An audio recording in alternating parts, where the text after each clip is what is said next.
March is National Nutrition Month. And when you think of nutrition here in the Tri-Cities, who do you think of? Well, you think of Tom Rogers. And, you know, rumor has it, you're kind of one of those holistic doctors. And I have no idea what that means. What does that mean? Holistic, you know, I'm a medical doctor, but really, people ask me if I'm a holistic doctor. But to me, yes, I am a holistic doctor. To me, that means I treat patients with a whole lot of symptoms, and I treat the whole person, not just one little thing. You got to look at the whole person, not only their genetics or their blood work, but what stresses they're under and history and that sort of thing. So you can deal with all of that, and now because of Nutrition Month, you're going to accentuate that a little bit. Right. Well, March is National Nutritional Month, and everybody really kind of knows me as a weight loss doctor, but really I'm not a weight loss doctor. So much more there than that.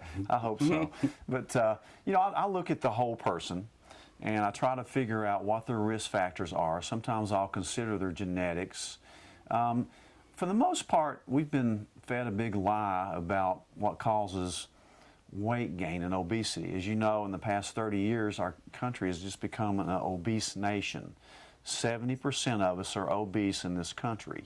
And of the 30% that are normal weight, really a third of them are what I call the obese thin people. Borderline like? Well, not even borderline. Their BMI may be normal, but may have skinny legs and arms, but a pot belly. It's not just the weight, it's the body composition. So you do the HCG is one of your ways. That's one tool. Yep. That is one tool because it's fast. I've done about 10,000 people with it over the past 6 years, been very successful with it. But if a person doesn't learn how to eat, they will gain the weight back. And I tell them all that the first visit they have with me. And you continue it once they're done with the injections. You continue the education. You know, that's just one way to lose weight. I have a lot of other tools that I use, but the main thing I try to do is teach people how to eat. And that's why there's a lot of myths about what causes obesity. You know, and one thing I'll tell you off the bat, this isn't politically correct, but in my mind, when I look at why so many people are obese, it's really the food industry that's the culprit. It's not a weak-willed individual or any kind of personal problems that may contribute to stress, can contribute to cravings, but really most people that I see in here are addicted to food, specifically sugar and carbs.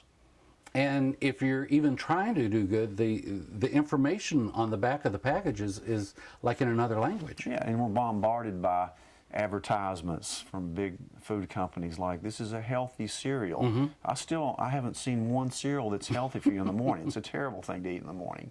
So there's a lot of myths about weight loss and obesity.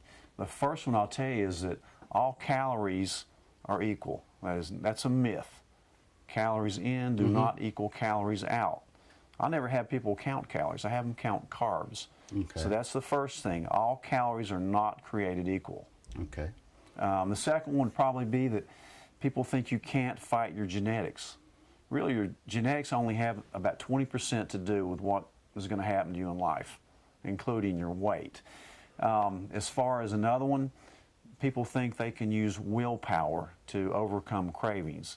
They can't. It's not a personality defect. It's really what's in the food.